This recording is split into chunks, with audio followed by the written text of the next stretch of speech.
వాళ్ళు ప్రజలకి సమాధానం చెప్పుకుంటూ ప్రజల మధ్యన వాళ్ళు పనిచేశారు.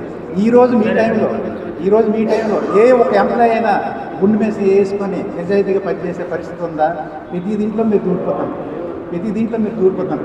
మీ మినిస్టర్ గారే మనకి శ్రీకాకుళంకి ఒక సమర్థుడైన కమిషనర్ తీసుకొచ్చిన కమిషనర్ అతనికి సమర్థుడు, మీకు అసమర్థుడు అయిపోయాడు. అతను వచ్చిన 10 రోజులకే అతను వాళ్ళు ప్రజలకి సమాధానం చెప్పుకుంటూ ప్రజల మధ్యన వాళ్ళు పనిచేశారు. ఈరోజు మీ టైంలో ఏ ఒక ఎంప్లాయ్ అయినా గుండె మీద వేసుకొని నిజాయితీగా పనిచేసే పరిస్థితి ఉందా? ప్రతి దీంట్లో మీరు దూరిపోతారు. మీ మినిస్టర్ గారే మనకి శ్రీకాకుళంకి ఒక సమర్థుడైన కమిషనర్ తీసుకొచ్చిన కమిషనర్ అతనికి సమర్థుడు, మీకు అసమర్థుడు అయిపోయాడు. అతను వచ్చిన 10 రోజులకే అతను ఈనాటి మీడియా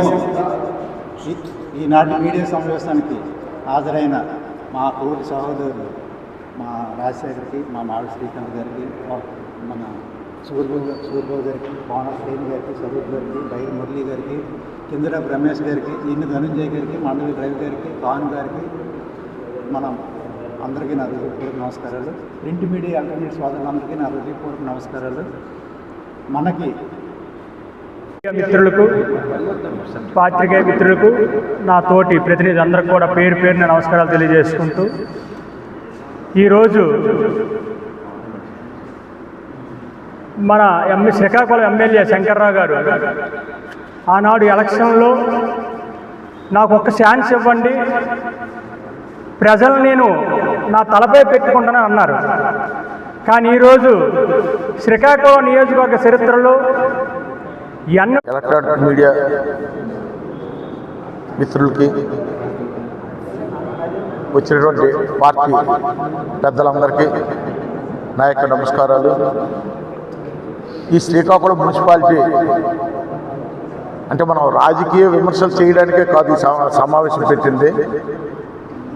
మనం అందరం శ్రీకాకుళం నగరవాసులు. ముందు మీరు కానీ మేము కానీ అందరం చనిపోయే వరకు శ్రీకాకుళంలోనే ఉంటాం.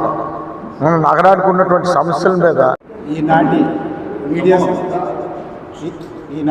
సమావేశానికి హాజరైన మా తోటి సహోదరులు మా రాజశేఖర్కి, మా మావిడి శ్రీకాంత్ గారికి, మన సూర్యబాబు గారికి, పవన్ శ్రేణి గారికి, స్వరూప్ గారికి, బైరి మురళి గారికి, కిందరాపు రమేష్ గారికి, ఇన్ని ధనుంజయ్ గారికి, మండలి రవి గారికి, పవన్ గారికి, మనం అందరికీ నా హృదయపూర్వక నమస్కారాలు. ప్రింట్ మీడియా ఎలక్ట్రానిక్ సోదరులందరికీ నా హృదయపూర్వక నమస్కారాలు.